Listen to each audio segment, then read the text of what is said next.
Baik, selamat siang semuanya.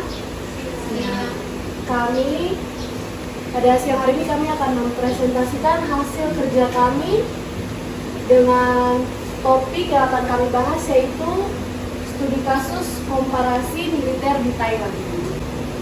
Baik, yang pertama di sini kami membahas tentang latar belakang Thailand. Latar belakang Thailand merupakan negara dengan latar belakang sejarah yang penuh dengan cerita. Sejak berakhirnya sistem pemerintahan monarki konstitusional pada tahun 1932, militer memiliki peran yang cukup besar dalam politik.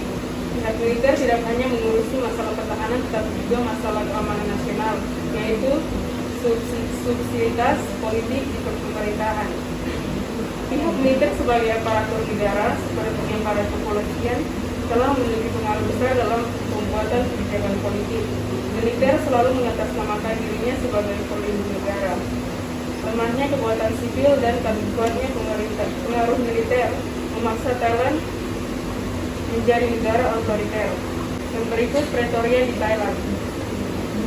Kudeta pertama dipelopori oleh kaum militer dan sipil yang didorong oleh rasa ketidakpuasan rakyat. Jadi rasa ketidakpuasan rakyat ini pertama dipicu atas proses penyelenggaraan negara di bawah kekuasaan dinasti Chakri yang notabene telah melakukan reformasi besar-besaran di sektor keuangan dan administrasi, yang justru menghadirkan dominasi dan penguasaan negara serta perangkat negara atas rakyat Thailand. Yang berikut, pasca kudeta pertama dibentuk pemerintahan baru dengan sistem monarki konstitusional dan beberapa berperannya militer dalam ranah politik sipil. Ini dikenal dengan istilah Pretorianisme. Lalu peristiwa kudeta yang terakhir yang terjadi di Thailand yaitu pada tahun 2006. Kudeta militer pada tahun 2006 terhadap pemerintahan Tan Skin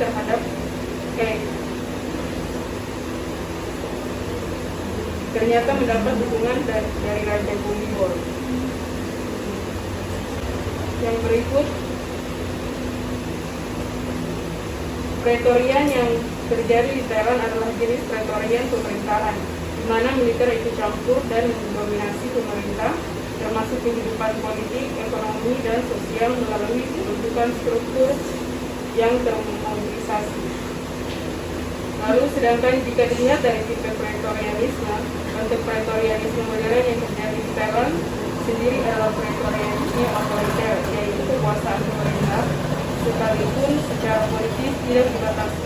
Namun merupakan koalisi pemerintah militer dan sipil hanya sedikit atau tidak ada kontrol politik ekstern. Selanjutnya ada profesionalisme militer di Thailand. Di negara demokrasi, penting untuk menerapkan profesionalisme militer sebagai sebuah penyekat guna membatasi kerja serta fungsi dari peran militer itu sendiri.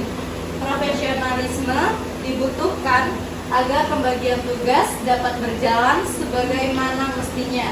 Artinya, fungsi profesionalisme sendiri adalah supaya untuk tidak mengintervensi sesuatu yang bukan tugas dan fungsinya. Profesionalisme militer dalam negara demokrasi berarti militer dituntut untuk melakukan tugas dan fungsinya tanpa mengintervensi aspek lain yang bukan tugasnya. Dalam hal ini militer tidak boleh sedikitpun mengintervensi ranah politik. Sedangkan yang terjadi di Thailand, ranah politik, ekonomi, dan sosial itu didominasi oleh militer. Menurut Huntington, kaum militer yang melakukan intervensi terhadap ranah politik, sebetulnya kaum militer tersebut telah menyalahi aturan dalam etika militer profesional. Intervensi politik yang dilakukan oleh militer dapat menciptakan kemunduran pola hubungan masyarakat ke arah masyarakat Pretorian. Karena itu disebut Pretorianisme karena militer ikut campur mengintervensi ke dalam ranah politik dan pemerintahan dalam pemerintahan Thailand. Selanjutnya kita masuk pada subtema nilai demokrasi dalam hubungan sipil militer di Thailand. dalam melakukan praktik politik, Thailand dianggap belum optimal dalam menggunakan nilai politik demokrasi karena pemerintahan masih memegang nilai-nilai budaya tradisional yang sangat kental. Sedangkan demokrasi mengarah pada pemikiran barat dengan isu-isu kontemporer. Pemerintah sipil banyak melakukan korupsi sehingga hal ini yang membuat militer seringkali mengkudeta pemerintahnya.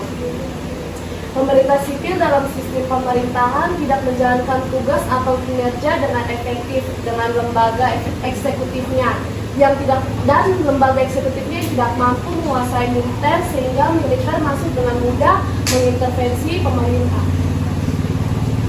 Kemudian, sedangkan militer Thailand hadir memiliki kepentingan dalam mencampuri urusan politik untuk menguasai pemerintahan sipil di Thailand. Dengan langkah pertama menghancurkan dinasti Chakra dengan mengatasnamakan sipil atas ketidakpuasan dan melakukan gerakan perlawanan sehingga meruntuhkan rezim dan terbentuknya pemerintahan baru yaitu monarki konstitusional yang sepenuhnya diisi oleh kelompok militer.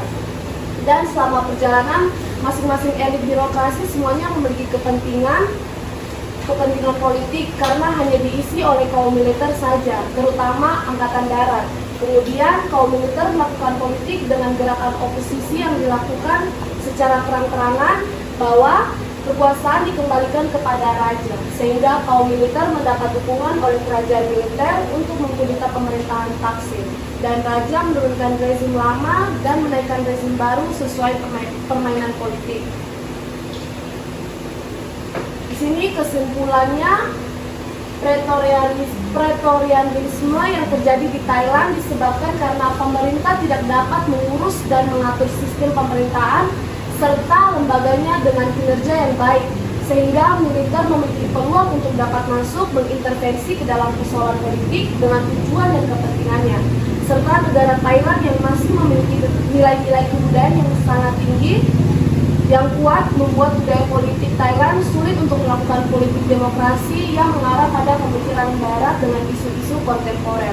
Hal ini yang membuat militer semakin di depan mengurus politik pemerintahnya dan mendukung bentuk pretorianisme modern yang berdampak pada sipil yang tidak bebas bersuara akibat dari keikutsertaan militer ke dalam politik dan tidak memberikan kebebasan dalam bersuara.